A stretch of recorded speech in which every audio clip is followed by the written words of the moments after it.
നമസ്കാരം. ഫോട്ടോഗ്രാഫിയിലെ എക്സ്പോഷർ എന്ന വലിയൊരു തലവേദനയില്ലേ, അതിനെപ്പറ്റി വളരെ സിമ്പിളായിട്ട് പഠിക്കാനാണ് നമ്മളിന്ന് പോകുന്നത്. ഇത് കഴിയുമ്പോഴേക്കും നിങ്ങളുടെ ക്യാമറയുടെ ഫുൾ കൺട്രോൾ നിങ്ങളുടെ കയ്യിലായിരിക്കും, ഉറപ്പ്. നമുക്കെല്ലാവർക്കും ഈയൊരു അനുഭവം ഉണ്ടായിട്ടുണ്ടാകും, അല്ലേ? ഏറ്റവും നല്ലൊരു നിമിഷം ക്യാമറയിൽ പകർത്താൻ ശ്രമിക്കുമ്പോൾ കിട്ടുന്ന ഫോട്ടോ ഒന്നുകിൽ കരിഞ്ഞു പോകും, അല്ലെങ്കിൽ വെളുത്തുപോകും. ആ ഒരു നിരാശയിൽ നിന്നാണ് നമ്മൾ തുടങ്ങുന്നത്. നോക്കൂ, ഫോട്ടോ ഒരുപാട് ഇരുണ്ടുപോയാൽ, അതായത് അണ്ടർ എക്സ്പോസ്ഡ് ആയാൽ, അല്ലെങ്കിൽ വെളിച്ചം കൂടി വെളുത്തുപോയാൽ, അതായത് ഓവർ എക്സ്പോസ്ഡ് ആയാൽ, ആ ഫോട്ടോ നമുക്ക് ഏതാണ്ട് നഷ്ടപ്പെട്ടതുപോലെയാണ്. ഒരു നല്ല ഫോട്ടോയുടെ ഏറ്റവും പ്രധാനപ്പെട്ട അടിസ്ഥാനമെന്ന് പറയുന്നത് അതിലെ കറക്റ്റ് വെളിച്ചമാണ്.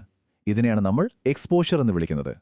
ഇത് കേൾക്കുമ്പോൾ കുറച്ചൊരു അതിശയം തോന്നാം, അല്ലേ? ക്യാമറയുടെ ഓട്ടോ മോഡാണ് ഏറ്റവും പാട്, മാനുവൽ മോഡാണ് ഏറ്റവും എളുപ്പമെന്ന്. അതെങ്ങനെ ശരിയാകും?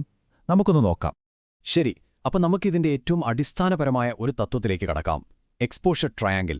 ഏത് ക്യാമറ എടുത്താലും അതിലെ വെളിച്ചത്തെ നിയന്ത്രിക്കുന്ന പ്രധാന ആശയം ഇതുതന്നെയാണ്. എക്സ്പോഷറിനെ നമുക്കൊരു ഗ്ലാസ്സിൽ വെള്ളം നിറയ്ക്കുന്നതുപോലെ സങ്കല്പിക്കാം. വെളിച്ചം കുറവാണെങ്കിൽ ഗ്ലാസ് നിറയില്ല, ഫോട്ടോ ഇരുണ്ടുപോവും. ഇനി വെളിച്ചം കൂടിയാലോ വെള്ളം തുളുമ്പിപ്പോവും, അതുപോലെ ഫോട്ടോ വെളുത്തുപോവും. നമുക്ക് വേണ്ടതെന്താ?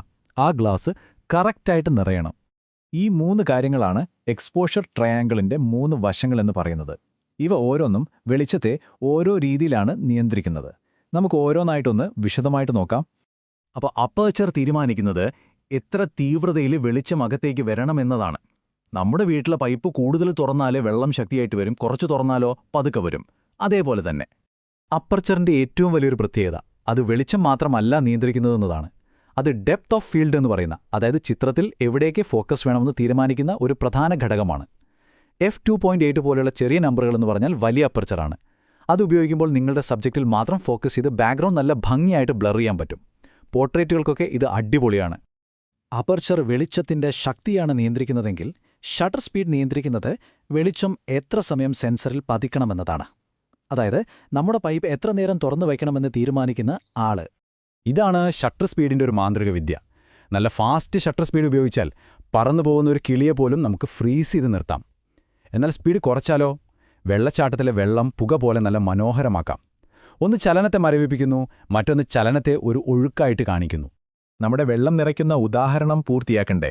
ISO എന്ന് പറയുന്നത് ആ ഗ്ലാസിന്റെ വലിപ്പമാണ്.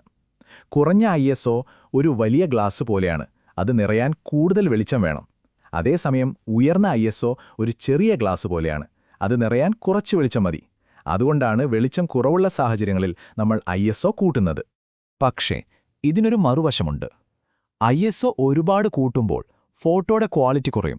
ചിത്രത്തിൽ നിങ്ങൾ കാണുന്നതുപോലെ ചെറിയ തരിതരിപ്പുകൾ വരാൻ തുടങ്ങും. ഇതിനെയാണ് നമ്മൾ ഡിജിറ്റൽ നോയ്സ് എന്ന് പറയുന്നത്.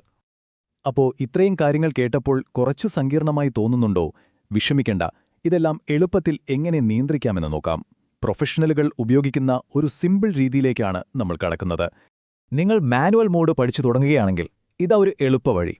ആദ്യം തന്നെ നിങ്ങളുടെ അപ്പർച്ചർ f/8ലും ISO 100ലും അങ്ങ് സെറ്റ് ചെയ്യുക. ഇനി ആ 2 കാര്യങ്ങളും മറന്നേക്കൂ. ഇപ്പോൾ നിങ്ങൾക്ക് ശ്രദ്ധിക്കാൻ ആകെ ഒരു കാര്യം മാത്രമേയുള്ളൂ. കണ്ടില്ലേ? 3 സങ്കീർണമായ സെറ്റിംഗ്സിന് പകരം ഇപ്പോൾ നിങ്ങളുടെ കയ്യിൽ ഒരൊറ്റ ബ്രൈറ്റ്നസ് ഡയൽ മാത്രമായി. അതാണ് നിങ്ങളുടെ ഷട്ടർ സ്പീഡ്. ഫോട്ടോയ്ക്ക് വെളിച്ചം കൂട്ടണോ? ഷട്ടർ സ്പീഡ് കുറയ്ക്കുക. വെളിച്ചം കുറയ്ക്കണോ? ഷട്ടർ സ്പീഡ് കൂട്ടുക. സംഭവം സിമ്പിളായില്ലേ? ഓക്കെ, ഇനി നമുക്ക് അടുത്ത ലെവലിലേക്ക് പോകാം. ഒരേ അളവിലുള്ള വെളിച്ചം തന്നെ പലതരം സെറ്റിംഗ്സിലൂടെ എങ്ങനെ നേടാമെന്നും ഓരോന്നും ഫോട്ടോയ്ക്ക് എങ്ങനെ ഓരോ പുതിയ രൂപം നൽകുന്നുവെന്നും നമുക്ക് നോക്കാം. നോക്കൂ, ഈ 3 ഫോട്ടോകൾക്കും ഒരേ ബ്രൈറ്റ്നസ് ആണ്, പക്ഷെ കാണാൻ 3 തരത്തിലാണ്. അതെങ്ങനെ? ഒന്നാമത്തെ ഷോട്ടിൽ ഷട്ടർ സ്പീഡ് കുറവായതുകൊണ്ട് ചലനത്തിനൊരു ബ്ലർ കിട്ടിയിട്ടുണ്ട്. രണ്ടാമത്തെ ഷോട്ടിൽ ഷട്ടർ സ്പീഡ് കൂട്ടിയപ്പോൾ നഷ്ടപ്പെട്ട വെളിച്ചം തിരികെ കിട്ടാനായി ISO കൂട്ടി. ഫലമെന്തായി? കൂടുതൽ നോയ്സ് വന്നു. ഇനി മൂന്നാമത്തെ ഷോട്ട് നോക്കൂ. ഇവിടെ വെളിച്ചം കൂട്ടാൻ നമ്മൾ അപ്പർച്ചറാണ് വലുതാക്കിയത്. അതോടെ ചിത്രത്തിന് സോഫ്റ്റായ, പശ്ചാത്തലം ബ്ലറായൊരു ഭംഗി കിട്ടി. ഇതിൽ നിന്നെന്താ മനസ്സിലാക്കേണ്ടത്? ഒരേ എക്സ്പോഷർ പല രീതിയിൽ നേടാം, പക്ഷെ ഓരോ രീതിയും ചിത്രത്തിന് നൽകുന്നത് വ്യത്യസ്തമായൊരു ഭാവമാണ്. അപ്പോൾ അടുത്ത തവണ നിങ്ങൾ ഫോട്ടോ എടുക്കുമ്പോൾ ഈ 3 കാര്യങ്ങൾ മാത്രം ഓർത്താൽ മതി. പശ്ചാത്തലം ബ്ലർ ചെയ്യാനാണോ നിങ്ങളുടെ പ്ലാൻ? അപ്പർച്ചർ ആയിരിക്കണം നിങ്ങളുടെ ആദ്യത്തെ ചോയ്സ്. ഇനി ഓടുന്ന വാഹനത്തെയോ കളിക്കാരനെയോ നിശ്ചലമാക്കണോ? നേരെ ഷട്ടർ സ്പീഡ് നിയന്ത്രിക്കുക. അതല്ല, വെളിച്ചം കുറഞ്ഞ സ്ഥലത്താണോ നിങ്ങൾ? അപ്പോൾ ISO നിങ്ങളുടെ രക്ഷയ്ക്കെത്തും. അപ്പോൾ ഇപ്പോൾ ക്യാമറയുടെ നിയന്ത്രണം പൂർണ്ണമായും നിങ്ങളുടെ കയ്യിലാണ്. ഇനി ഓട്ടോ മോഡ് പറയുന്നത് പോലെയല്ല, നിങ്ങളുടെ മനസ്സിൽ കാണുന്ന കഥ എന്താണോ അത് അതേപോലെ പകർത്താൻ നിങ്ങൾക്ക് സാധിക്കും. അപ്പോൾ പിന്നെ ക്യാമറ എടുത്ത് തുടങ്ങുകയല്ലേ?